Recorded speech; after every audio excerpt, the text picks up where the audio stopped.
Lebanon এবং গাজা থেকে সেনা সরাবে না। না, আমার কথাটা আপনি আমার কথাটা ধরেন। প্যালেস্টাইনিদের হ্যাব্রনে আবার আক্রমণ করেছে, এটার মিন কি?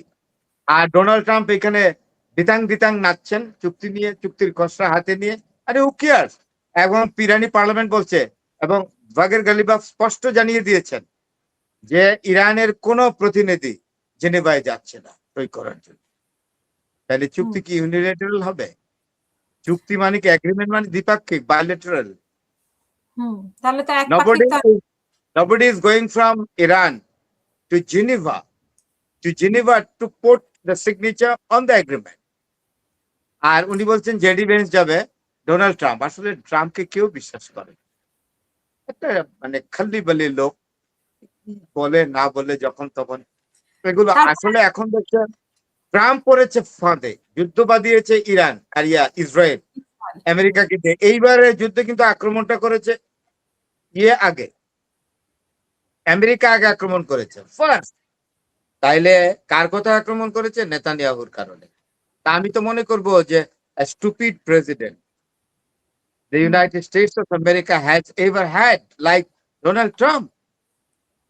এখন তো আর যেতে পারছে না, এখন সরেও যেতে পারছে না চুক্তির কথা বলে। ইরান ভালোভাবে দর কষাচ্ছে, সাংঘাতিক রকম। সুতরাং আপনি বুঝতেই পাচ্ছেন কিভাবে চুক্তি হবে। ইরানের শর্তগুলো মেনে না নিলে তো তারা হবে না। আর ওইদিকে তো কোনোদিনও চুক্তি হবে না।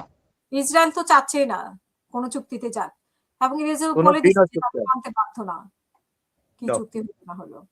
সুতরাং অনেক মিডিয়া দেখলাম যে খুবই মানে তারা তৎপর হয়ে গেছে। They are exactly conveying the message and news যে চুক্তি তো হয়েই যাচ্ছে, বোধহয় হয়ে যাবে, একটা চমৎকার চুক্তি হবে। চমৎকার চুক্তি কি? আমি তো সারাক্ষণ এইসবে থাকি। I do not find anything excellent in this agreement. কি আগের গাজীর যে জারি গানই তো আগের গুলোই তো 14-15টা point. But on this points Iran is not going to exactly put the signature on the agreement, including these 14 points. No, not at all. আর হরমুজ আর কোনো দিন আমেরিকা তার নিয়ন্ত্রণ কোনো কিছু করতে পারবে? হরমুজে একটা জিনিস ইরান বলেছে যে টোল যে কথাটা, এটা আমরা নিব না, আমরা ফি নিব। তো ফি আর টোল তো একই কথা। আরে না মানা দুইটা কথা আছে না। ওয়াইন একটাই, মদ একটাই, বোতলটা চেঞ্জ। তাইলে বলছে টোলের জায়গায় ইরান বলতেছে আমরা ফি নিব। আর ইরান আরেকটা জিনিস স্পেসিফিক্যালি একদম ক্লিয়ার করেছে, সেটা হলো যে ওমানের সাথে আমরা আলোচনা করব এই হরমুজের ম্যানেজমেন্ট নিয়ে। হরমুজ কিভাবে কন্ট্রোলে থাকবে, কার কন্ট্রোলে থাকবে? ওমান। কারণ ওমান কিন্তু ওই হরমুজের একটা অংশ, যেটা পশ্চিমের বা পশ্চিম দক্ষিণ অংশটা ওমান কন্ট্রোল করে, রাইট? তাইলে ইরান তো নীতিবাদী। ইরান বলছে যে না, হরমুজের উপরে ওমানের আছে, এখতিয়ার আছে, ওমানের তাল্লুক আছে। তাই ওমানের যতটুকু অংশ প্রপোর্শন অনুযায়ী, হ্যাঁ, আমরা ওমানের সাথে আলোচনা করবো এবং ওমানকে এটার ভাগিদার করবো। এখানে আমেরিকা কি? আমেরিকার সবচেয়ে খারাপ দিক কি জানেন? আমেরিকা একটা বাজে নেশন। এটা হলো পরের ধনে পুতদারি, পরের জিনিস দখল করে নিজেরা আবার নীতিবাক্য বলে। নিজেদের কথা কোনো নীতি নাই, যাদের কোনো নীতি নাই, যাদের পররাষ্ট্র নীতিতে কোনো নীতি নাই, যাদের আপনার এই রাষ্ট্র পরিচালনার পৃথিবীর দুর্বল দেশগুলোর উপরে সবসময় আপনার অন্যায্য জিনিস চাপিয়ে দেয়, তারা আবার নীতিবোধের কথা বলে। যারা জাতিসংঘের মতো একটা সর্ববৃহৎ সংস্থাকে নিজেরা অত্যন্ত নিয়ন্ত্রণে নিয়ে কুক্ষিগত করে রাখছে, জাতিসংঘ কাজই করতে পারছে না। আমি তো বুঝতে পারছি না, একদম পুরা এশিয়ান রিজিয়ন আলাদা একটা জাতিসংঘ করে না কেন? চায়না এটার প্রধান থাকবে, সমস্যা কি? কেন জাতিসংঘ, United Nations is not in a position exactly to take the decision independently, because America is continuing the influence deliberately. এই চুক্তির জন্যই কি ইরানের উপর যে নিষেধাজ্ঞাগুলো তুলে নিচ্ছে ব্রিটেন, ফ্রান্স, জার্মানি, ইতালি? মানে চুক্তি হলে কি এই নিষেধাজ্ঞা তুলে নিবে? আজকে যেটা দেখলাম। আমি আপনাকে একটা কথা বলি, যত ধরনের ইংল্যান্ড, জার্মানি, ফ্রান্স, তারা আমেরিকার ইরানের উপরে কেন স্যাংশন করলো বলেন? আমেরিকার কথা এই তো। যারা আমেরিকার মতো রাষ্ট্রের কথা উঠে বসে এত নাচে, তাদের তো ব্যক্তিত্বই নেই। তাদের সাথে ইরানের কি লেনা দেনা? অনেক স্যাংশন তো দিয়েছে, ইরান যদি এতই দুর্বল হইতো তাইলে ইরান কি আজকে 1 মাস 4 দিন যুদ্ধ চালাইতে পারে বলেন? 4-5 দিন? আর হুম। সরি আমি কি বলতেছি? 2 মাস বোধহয় না? 2 মাস। না, মার্চ, এপ্রিল, মে, এখন তো জুন মাস চলতেছে। 3 মাস পুরো মানে 3.5 মাস। 3.5 মাস। সাড়ে 3.5 মাস। না আমি বলতেছি দিনের হিসাবে। মানে 105 দিন।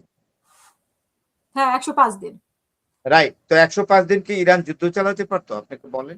যদি অর্থনৈতিকভাবে এতই দুর্বল হতো, আপনি কি ইরানে কি দুর্ভিক্ষ লেগেছে? শুনেছেন কোনো? যদি এইটা হইতো তাইলে আমেরিকানরা যে প্রম্পট এবং ইসরায়েল সাথে, সাথে সারা পৃথিবীতে এই খবর ছড়িয়ে দিত যে ইরানে ফ্যামিন হয়েছে, দুর্ভিক্ষ হয়েছে, খাইতে পারছে না লোকজন। No, not at all. Iran is a very strong nation. এবং এটা ইরানের বোঝা উচিত ছিল। বিভিন্নভাবে আঘাত, এই যে গত সপ্তাহেই তো ওদের পানির উপরে, পানি শোধনাগারের উপরে আঘাত করলো। তারপরে তো কোনো কিছুই হয়নি। আর ইরানের আজকে ট্রাম্প আরেকটা কথা যেটা বলেছে, পানি শোধনাগারের কথা বলি। পানি শোধনাগারে অ্যাটাক করছে। বেটা যে কয় রাতরা গেছে পরের দিনে শেষ ভাগে এটা কমপ্লিট করে ফেলছে। কারণ ঠিক ইঞ্জিনিয়ার রেডি করছে।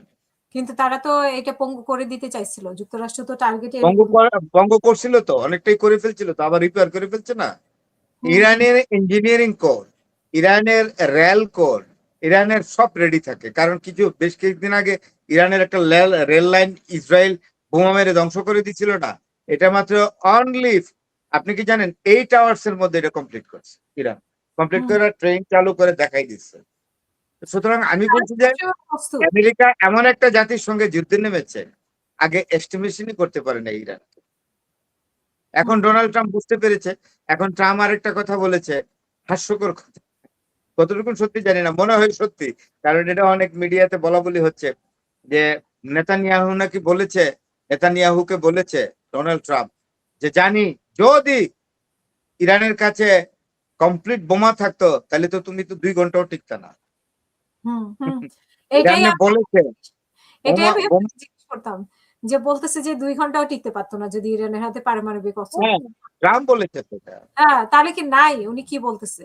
মানে আরে উনি এটা হলো একটা এমন একটা কনফিউজিং মন্তব্য করছে। তিনি হুম, নিজেও জানেন আসল না হলে চুক্তি করে কেন? তাহলে তো ঘুরাই ফেলতো। আপনি জানেন না? এই হুম। যে তেহরান, তাবরিজ, ইস্পাহান, তারপরে হইলো খোরাসান, তারপরে আপনার